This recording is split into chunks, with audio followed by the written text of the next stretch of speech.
Nashukuru. Mimi naitwa Albert Mkwe, mkuu wa taasisi ya sanaa na utamaduni. Umuhimu ni mkubwa kwa sababu mahitaji ya damu yapo, wagonjwa wapo, wahitaji wa damu wapo, na damu haitengenezwi kiwandani. Kiwanda ni sisi, miili yetu. Sasa kwa hiyo huo ndio umuhimu, kwamba mtu kama una afya nzuri, Mwenyezi Mungu amekupa afya nzuri, ni vizuri ukachangia. Na tunaambiwa kuchangia damu wala haipunguzi damu haiharibu afya yako, kwa sababu tunaelezwa ukichangia damu, mwili ulivyotengenezwa utazalisha nyingine tena tunaambiwa hivi, ukichangia damu manake mwili unapata nafasi ya kutengeneza nyingine nyingi zaidi. Sasa kama mimi na umri wangu nachangia, na nimekuwa nikichangia tangu nikiwa kijana. Mimi nimeanza kuchangia nikiwa sekondari. Sasa kwa kuniangalia mimi, sekondari ilikuwa lini?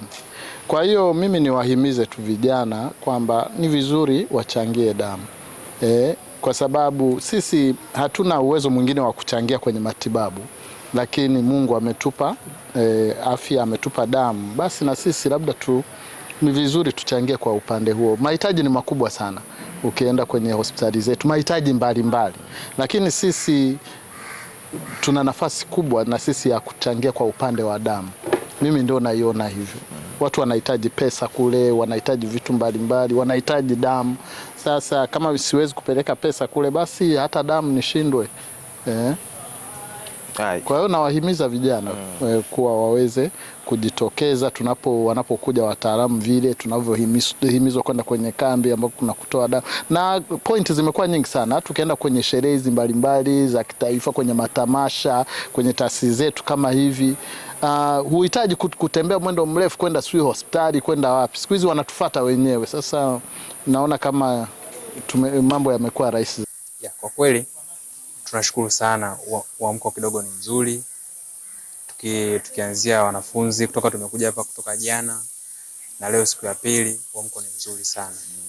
Pia wanafunzi wamejitokeza wengi, na hata pia walimu wao, pia mastafu hapa wamejitokeza. Hadi leo mkuu wa chuo naye amekuja, ametoa. Kwa hiyo uamko ni mzuri kwa kweli.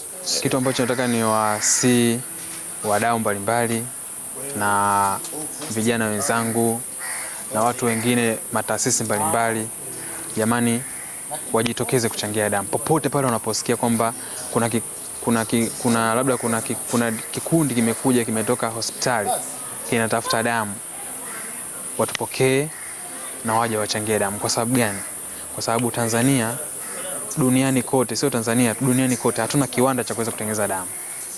Damu inatoka kwa binadamu, na pia damu ni sadaka, kama tunavyosema ni sadaka kubwa sana. Kwa hiyo watu wanakuja kutoa, anaenda kusaidia, damu yako inaenda kuokoa maisha ya watu wengi sana hospitali. Unakuta unit moja unayoitoa inaweza kusaidia watu hata 4 kwa ile unit yako moja tu unayoitoa.